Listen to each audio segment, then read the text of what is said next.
एक माला जप किया तो विश्वास मानो उससे आपकी शक्ति और भक्ति दोनों बढ़ रही। ध्यान दीजिए, शक्ति बढ़ रही विषयों पर विजय प्राप्त करने की, और भक्ति बढ़ रही प्रभु के चरणारविंद की आसक्ति। एक माला जप किया तो आपकी शक्ति और भक्ति बढ़ रही है। फिर ये शक्ति और भक्ति हमारी बढ़ क्यों नहीं रही? असाधन हो रहा है। जीवन भर करते रहो, असाधन करते रहोगे तो अनुभव में नहीं आएगा। कृपा सिंधु तो कृपालु हो, कुछ भी करें उनके ऊपर किसी का शासन नहीं, लेकिन आपको जो अनुभूति होनी परमानंद की, दिव्य साधना की, उसमें आपको सावधान होना पड़ेगा। अगर आप सावधान नहीं होंगे तो जन्म जन्मांतर लगेंगे, पर तभी आपको अनुभव होगा जब आप सावधान हो जाएंगे। भले समय आप नष्ट कीजिए तो आपको अगला जन्म देंगे प्रभु। जैसा आप पीछे वर्णन हुआ कि जो योग से भ्रष्ट हो जाते हैं उनकी क्या गतियां होती है। हम क्यों इतना लंबा खींचे? अभी से जो हमें कल करना है वो आज क्यों न करें? जो आज करना है वो अभी से क्यों नहीं? आना तो यही है, बिना निर्विषय हुए भगवत साक्षात्कार नहीं होगा। तो जलना तो है ही है, जब छोड़ना ही है तो कल क्यों? आज ही ना छोड़े ना, आज ही हम भगवत प्राप्ति के लिए अपने आप को पूर्ण समर्पित कर दें। यदि कोई ऐसा कहे कि ये जो हम गलती कर ली ये हमें मालूम नहीं था, तो ये घोर अज्ञान झूठी बात है। अंतर में बैठे हुए प्रभु सबको बताते हैं। पूज्य बाबा कह रहे, ये जैसे कोई कह दे कि वो हमें पता नहीं था, ये गलती हमसे हो गई, बिल्कुल झूठ बोल रहे हो। क्योंकि हृदय बिहारी भगवान सबको सूचना देते, तुम गलत कर रहे हो। कोई भी बता दे, कोई भी बता दे कि हमें भगवान ने सूचना नहीं दी, तुम अज्ञानी हो, बाहिर्मुख हो, इसलिए तुम अंदर की सुन नहीं पाते हो। पर वो लोग भी कह देते कि ये हमारे मन में आया था कि ऐसा ना करें, पर हम माने नहीं, देखो ऐसा हो गया। सबके मन में प्रभु प्रेरणा करते हैं, ये गलत है मत करो। इसलिए प्रभु की प्रेरणा को सुनो, जो शास्त्र विरुद्ध आचरण भूल करके भी मत करो। थोड़ा भजन करने पर भी उसका प्रभाव आपको दिखाई देगा। यह इसीलिए नहीं दिखाई देता है क्योंकि आप गलत आचरण कर बैठते हो, गलत बोल दिए, गलत देख लिए, गलत सुन लिए, गलत आचरण कर लिए। चलो एक बार हो गया, दो बार हो गया, फिर सावधान हो जाइए। क्यों जन्म को नष्ट कर रहे हैं?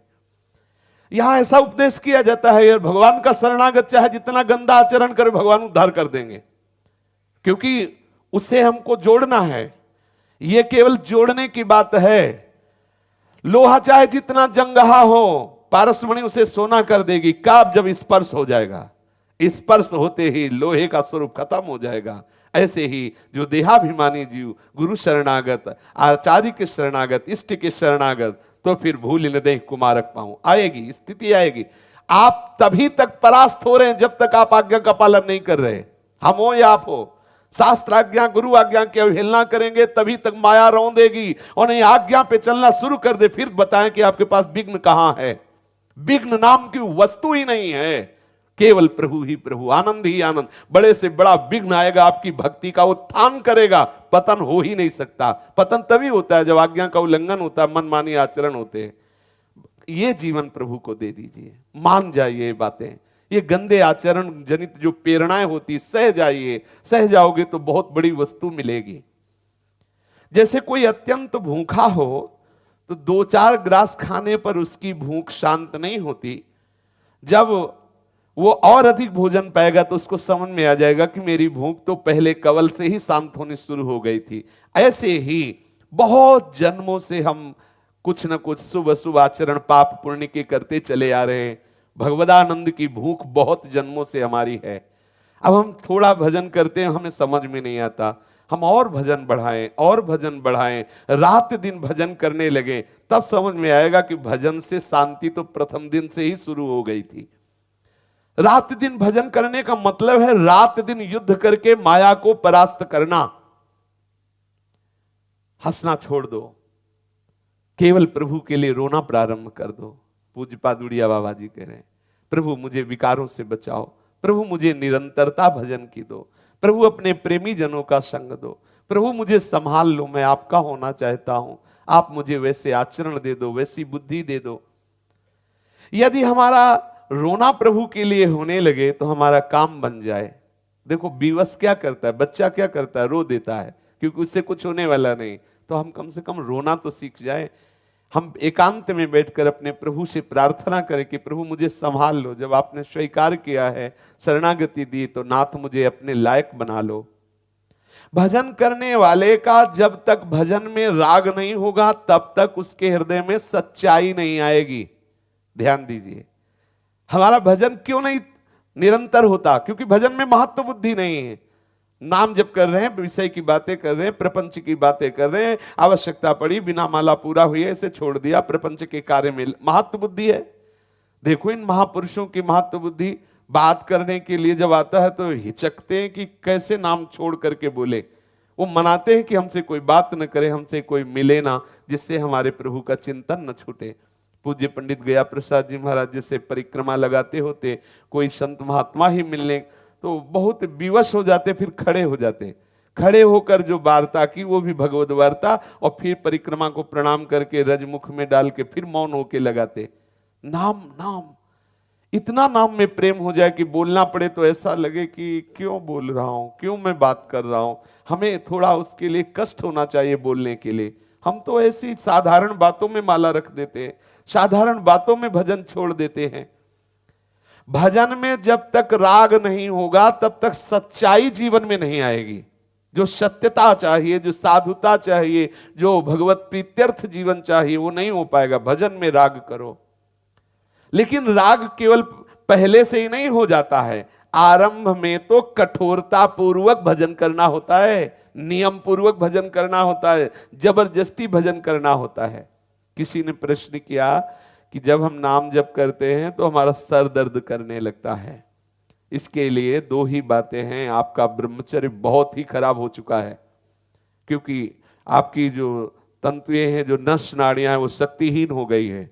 दूसरी बात है आपका पेट खराब है, आपके पेट में गैस बनती है, कब्ज है, उसका सुधार कर लो। भजन से तो एक आनंद की शीतलता दौड़ती है। एक मस्तिष्क में ऐसा लगता है जैसे कोई नशा चढ़ रहा हो ना, तो नशे में एक उन्मत्तता, एक खुमारी, एक आनंद। ऐसा थोड़ी होता है भजनानंदी वो टेबलेट रखे रहे सर दर्द के कि वो हर समय देखो सर दर्द हो रहा है। ऐसा नहीं, तुम तो 2-4 माला करते होगे। ऐसे ऐसे भजनानंदी हैं कि 1 सेकंड कभी भजन नहीं बंद होता। 1 सेकंड पूरा जीवन जिन्होंने भजन का अभ्यास किया है ना, छा गया है। हर नस नाड़ी में मंत्र और नाम छाया हुआ है। अब वहां जपना नहीं है कि हम आपसे बात कर रहे हैं तो मंत्र भूल, छाया हुआ है। यही तो भजन का अभ्यास का फल मिलता है। क्या प्रभु देते, सच्ची मानिए क्या देते हैं। आप रोगे, निहाल हो जाओगे। जब आपका परिणाम प्रकाशित होगा ना तो आप नाचोगे। और अगर बुरे आचरण किए, मनमानी आचरण किए, तो फिर देख लेना परिणाम प्रकाशित होगा। अवश्य में भोक्तव्यम कृतम कर्म शुभाशुभम। आरंभ में कठोरता से भजन करना होता है, नियम से भजन करना होता है। ऐसा करोगे ना तो भजन में प्यार हो जाएगा, भजन में राग हो जाएगा।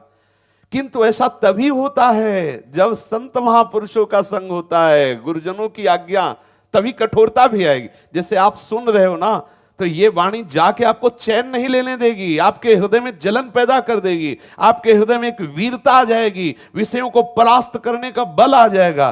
बिना संत महात्माओं का संग किए भजन में नियम पूर्णता या दृढ़ता नहीं आती है। और बिना भजन में नियम पूर्णता, कठोरता, दृढ़ता आए बिना वो भजन परिपक्व नहीं होता, भजन में प्रेम नहीं होता। जो बेगार समझ करके कुछ नियम पूरे करते हैं कि भाई करना ही है, जल्दी पल्ली जैसा जो कुछ, तो वो भजन प्रेम पूर्वक नहीं हुआ, वो भजन प्रेम प्राप्ति वाला नहीं हुआ। दीर्घ काल तक श्रद्धा पूर्वक सत्कार सहित निरंतर भजन करो। यदि ऐसा ना हो तो समझना चाहिए कि भजन के नाम पर हम बेगार टाल रहे हैं, फिर तुम्हें कैसे भगवदानंद की अनुभूति हो। जब भजन का राग होता है तब सब विषय अपने आप विषवत लगते। सच्ची बात कहते, सच्ची बात। जब आपके हृदय में भजन का प्रकाश होगा ना, तो यही हृदय है, यही हृदय। एक दिन एक उपासक से कह रहे थे कि इसी हृदय ने हम ब्रह्मास्म का चिंतन किया है और इसी हृदय में सहचरी भाव का चिंतन हुआ है। तो यदि ऐसा होता कि सीधे आए हो सहचरी भाव, तो समझ में आता कि नहीं, सबका स्वरूप सहचरी ही है, सबका स्वरूप सहचरी ही है। इसी आत्म तत्व का चिंतन हुआ था, अहम ब्रह्मास्मि, इसी शरीर में, इसी शरीर में। और इसी का चिंतन उन्हीं की कृपा से जब हुआ कि मैं से, तो वही आत्मस्वरूप सहचरी। जो आत्मस्वरूप अहम ब्रह्मास्मि, वही आत्मस्वरूप सहचरी, वही आत्मस्वरूप सखा, वही आत्मस्वरूप गोपी, वही आत्मस्वरूप दास, जैसी भावना आप करो वैसे ही आपका आत्मस्वरूप प्रकाशित हो जाता है, वैसे ही प्रकाशित हो जाता है। इसीलिए कह रहे हैं कि आप जब भजन करोगे, भजन का प्रकाश होगा तो समझाना नहीं पड़ेगा। सच्ची मानिए, कुछ अच्छा नहीं लगता, कोई सार वस्तु मन को समझाना नहीं पड़ता कि अरे ये विषय भोग ना करो नहीं तो भगवत प्राप्ति नहीं, ऐसा नहीं होता। जैसे तुम शौच को लपेटना नहीं चाहोगे, जैसे तुम बमन को खाना नहीं चाहोगे, जैसे विष को खाना नहीं चाहोगे, ऐसे ही तुम ब्रह्मादि के भी भोगों की लालसा तुम्हारे हृदय में नहीं रह जाएगी। ऐसी घृणा बुद्धि पैदा हो जाएगी भजन से। ऐसा मत समझो कि ये भजन करने वाले नाटक करते हैं, ऐसा मत समझो। जो वास्तविक भजन मार्ग में हैं, कोई भी विषय उन्हें परास्त नहीं कर सकता। बिल्कुल समझ लीजिए, सत्य विषय समझ लीजिए। हृदय में राग ही खत्म हो जाता है, असलियत समझ में आ जाती है। असलियत, वास्तविक सुख नहीं। कहां सुख है? बैठकर विचार कर लो एकांत में, किस जगह में सुख है, कौन सी वस्तु में सुख? केवल भ्रम। वो मृग भागता रहता है कि यहां जल नहीं, वहां जल नहीं, वहां मर जाता है, कहीं उसको प्यास नहीं बुझती। ये बात तभी समझ में आएगी जब आपका भजन होगा। भजन होगा तो कोई भी विषय आकर्षण रह ही नहीं जाएगा। हर विषय झूठा, हर विषय आपको विषवत लगेगा, पर ये विषयी पुरुष नहीं समझेंगे। उनको लगेगा केवल प्रवचन है, केवल भाषण है। नहीं नहीं, भजन करके देखो। बाबा कह रहे भजन का जब राग जागृत होगा तो विषय विषवत आपको अनुभव में आएगा। जब तक आपकी भजन में लगन नहीं है तभी तक ये सब गड़बड़ी है। संत श्री नारायण स्वामी जी कहते हैं, लगन लगन सब कोई कहे, लगन कहावे सोए, नारायण जा लगन में तन मन डारे खोए। वही लगन है जिसमें ना तन की शुद्धि रह जाए, ना मन किसी विषय का संकल्प करे, एकमात्र प्रीतम का चिंतन। कर्णवास से प्रायः 5 मील उत्तर में भेरिया नामक एक गांव है। उसके समीप विरक्त संतों के लिए एक आश्रम है, जिसमें अलग अलग अनेकों साधकों ने छोटी छोटी झोपड़ियां बना रखी थी और वहां वो सब साधना करते थे। पूज्य बाबा को जब पता लगा तो इतने बड़े महापुरुष होने पर भी ये दर्शन के लिए जाते। ये संतों की महिमा होती है कि देखें कैसे कैसे साधक भजन कर रहे हैं वैराग्य पूर्वक। तो बाबा वहां गए। इन आरण्यक विद्यालय के विषय में एक बार एक सज्जन ने महाराज जी से पूछा था। महाराज जी जब वहां गए, दर्शन हुए, तो वहां एक आए हुए थे। तो उन्होंने बाबा से कहा कि बाबा, ये साधक जन और साधु महात्मा जन ये भजन करते हैं और भीख मांगकर खाते हैं, क्या ये अकर्मण्यता नहीं है? अरे कमाए खाएं, ये तो भीख मांगते खाते और माला चलाते हैं, ये क्या ठीक है? बाबा से कहा ये अकर्मण्यता नहीं है। तो बाबा ने उत्तर देते हुए कहा, अकर्मण्यता? अरे ये परम पुरुषार्थ है, परम पुरुषार्थ। सब लोग समझते हैं कि बाबा जी जो है ना भगवत मार्ग के पथिक, ये बड़े कायर जैसे होते हैं। कोई काम धंधा तो है नहीं, तिलक लगा लिया माला और यहां भंडारा वहां भंडारा खाया, पड़े हैं, बोले हराम का खाते हैं और पड़े इसलिए ऐसे। सच्ची मानिए, सत्य मार्ग पर चलकर देखिए, इससे बड़ा कोई काम है ही नहीं। त्रिभुवन में इससे कठिन कोई काम नहीं। सुन रहे हो ना, अभी थोड़ी देर पहले से अभी तक सुन रहे हो। है हिम्मत, छाती में हाथ रख के देखो। फावड़ा चला लेना, नौकरी कर लेना, पेशा कर लेना, खान पान सब वो एक अलग क्षेत्र है। जरा इस क्षेत्र की बातें सुनो। देखना चाहते हो देख नहीं सकते, छूना चाहते हो छू नहीं सकते। मन को मारकर सच्चिदानंद प्रभु में प्रतिपल लगाओ, एक क्षण के लिए भी अंतराय न हो। यह है परम पुरुषार्थ। तुम समझते हो हम काम कर रहे हैं, बाबा जी जो है वो बेकार बैठे रहते। बाबा जी जो काम कर रहे हैं, ब्रह्मा भी प्रणाम करते हैं उनको। ब्रह्मा जी रोज प्रणाम करते हैं, मतलब प्रत्येक दिन में वो सब संतों को भूत भविष्य लोक 14 में भय होए हरि प्यारे, सबको प्रणाम कर। ये बहुत बड़ा कार्य है। आप इसको देखना चाहते हो तो कर लो। 1 घंटे के लिए कमरे में दरवाजा बंद कर लो, किसी से मिलो मत, कोई और चिंतन न होने पाए, केवल नाम का चिंतन हो। फिर देखो कितना कठिन है। फिर देखो आपको ऐसा लगे कि भागो यहां से, बेकार, मतलब इतना। एक बार श्री आदि गुरु भगवान शंकराचार्य जी गंगा किनारे भ्रमण कर रहे थे, तो 2 मछुआरे, एक बंसी होती है ना बांस में ऐसे फंसा के मछली वाली पकड़ने के लिए, वो ऐसे बैठे थे। कभी हिल जाए तो ऐसे आश्चर्यचकित होकर बाहर निकालते, पता चला मछली है भी कि नहीं। भगवान शंकराचार्य जी ने कहा इतनी एकाग्रता, इतनी तन्मयता, यदि ये भगवान में दे दे तो इनका कल्याण हो जाए। नजदीक गए, उनका कितना रुपया कमा लेते होगे?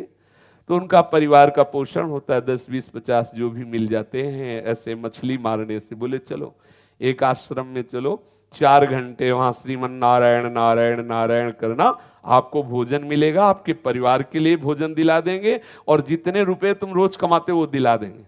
चल दिए, आए, बोले शुरू करो, यहाँ बैठ के नारायण नारायण शुरू करो, भोजन की व्यवस्था सब हो जाए। वो जहां 1-2 मिनट व्याकुलता हुई ना, शंकराचार्य जी से कहा इससे तुम डबल भी दो तो हम नहीं रुकेंगे, हमें वो मछली मारना अच्छा, ये सब नहीं, नारायण नारायण भगवान नाम पापवंत कर सहज स्वभाव, भजन मूर्ति भाव न का। इसे साधारण न समझा जाए कि भगवत मार्ग कायरों का है, ये उन वीरों का है जो बड़े बड़े युद्धों पर विजय प्राप्त कर सके, पर वो अपने काम पर विजय नहीं प्राप्त कर पाए, क्रोध पर विजय प्राप्त नहीं कर पाए, मान पर विजय प्राप्त। और ये योद्धा, ये इन्हीं को परास्त करते हैं, काम क्रोध मद मान सबका नाश करके वो स्वराज्य पर विराजमान होते हैं, भगवदानंद में डूबते हैं। बाबा ने कहा यह कर्मण्यता समझते हो इसे, कैसी तुम्हारी बुद्धि मारी गई है? अरे ये परम पुरुषार्थ है। जीव को भगवान कृपा करके मनुष्य शरीर देते हैं केवल भगवत प्राप्ति के लिए, केवल भगवत प्रेम के लिए। जो सर्वस्व त्याग करके परमार्थ का पथिक बनता है, धन्य है उसका जीवन। वो अकर्मण्य कहते हो उसे, कायर कहते हो उसको, वो समझते हो कि भीख मांग के खाते पेट भरते, बेकार तुम्हारी बुद्धि मारी गई है। चल के तो देखो इस मार्ग में। अभी एक भगत परिवार थे, बहुत दंडवत, बहुत प्रणाम, बहुत वो, उनका थोड़ा लड़का भजन के लिए उसका, तो हम कहा ठीक वैराग्य मार्ग में आइए, और लो परिवार पता नहीं, पूरा परिवार है गायब ना कोई अरे बोले जानते हो ये मार्ग कैसा है? इसे खिलवाड़ समझते हो? दूसरे का जब सूली में चढ़ता है तो बोले बहुत भाग्यवान तुम्हारे, और जब अपना नंबर आता तब पता चलता है। दूसरे का लड़का बाबा जी बोले तो बोले तुम्हारे बड़े भाग्य, तुम्हारा कुल पवित्र, और जब अपना तैयार हो तो तब भी पता चलेगा।